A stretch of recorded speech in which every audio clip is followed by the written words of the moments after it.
Hello. Okay, we're going to be doing this question where a helicopter is hovering. We know its mass, we know the length of the rotor, and we know the density of the fluid, which is the air.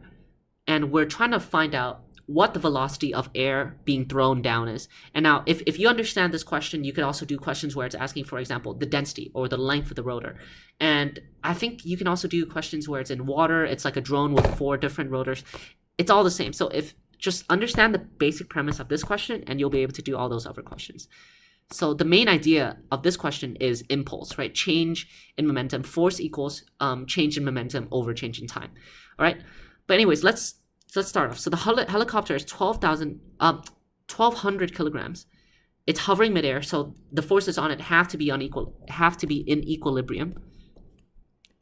So if this is 12,000 kilograms, it has a weight of 12,000, not 12,000, I keep saying that, 1,200 times 9.8 newtons. And now with that weight, that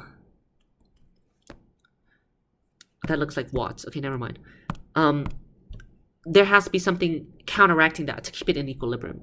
So there has to be a force acting upwards that is equivalent to that. That is also 12,000 times 9.8 newtons. Okay? And so we can think of it as a helicopter that is throwing down a column of air every second. So for example, not for example, if we read the question, it's 5 meters. The rotor is 5 meters, right? In actual fact, the helicopter is basically throwing down a cylinder that has a radius of 5 meters and 5 meters of air. And from this, we can find the mass of the air. So 5 meters, and the mass has to be 1.2 kilograms per meters cube, which is the density of the air, times the volume. But we don't have the height, right? We don't have whatever the height is to find the volume. How would we do that? Well, if we think about it like logically, the helicopter pushes a column of air down every second, right? And that column of air is moving with a velocity, and that's why we're finding the velocity. So in actual fact, per second, the height of the column of air being thrown down is the same as the meters in the meters per seconds of the velocity. So if the helicopter is throwing down, let's say, x meters per second, the air being thrown down is x meters per second, then in 1 second, the column of air will be x meters high. Okay? So that's what we have to get here. The velocity, the height of the column has to come from the velocity. Velocity is meters per second. So how do we convert meters per second into meters? Well, we take meters per second and we times it by seconds, right? In other words, we're doing v times t. Okay. So we need to find the volume of the cylinder. And that will just be the area of the circle on top, pi r squared, times by the volume. Times by the height. Okay. So now that we've gotten all this down, let's think about it in terms of force, right? Force equals impulse over time, which is basically mass times change in velocity over time. So the force generated by throwing down this column of air per Newton's third law, giving you a force upwards, that has to be equal to 1,200 times 8 newtons. And so first we'll look at the mass, right?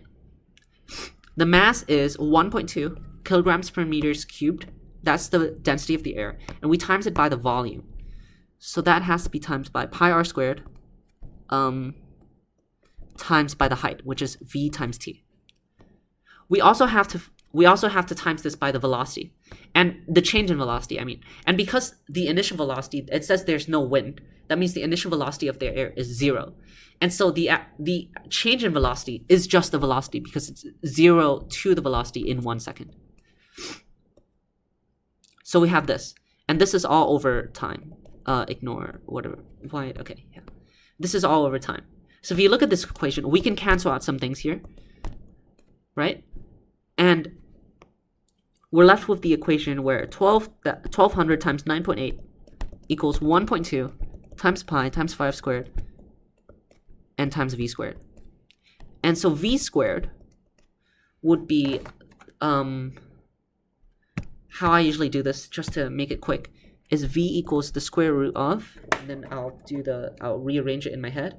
So 1200 times 9.8 over 1.2 times pi times 5 squared. So let me just check. 1.2 times pi times, actually, yeah.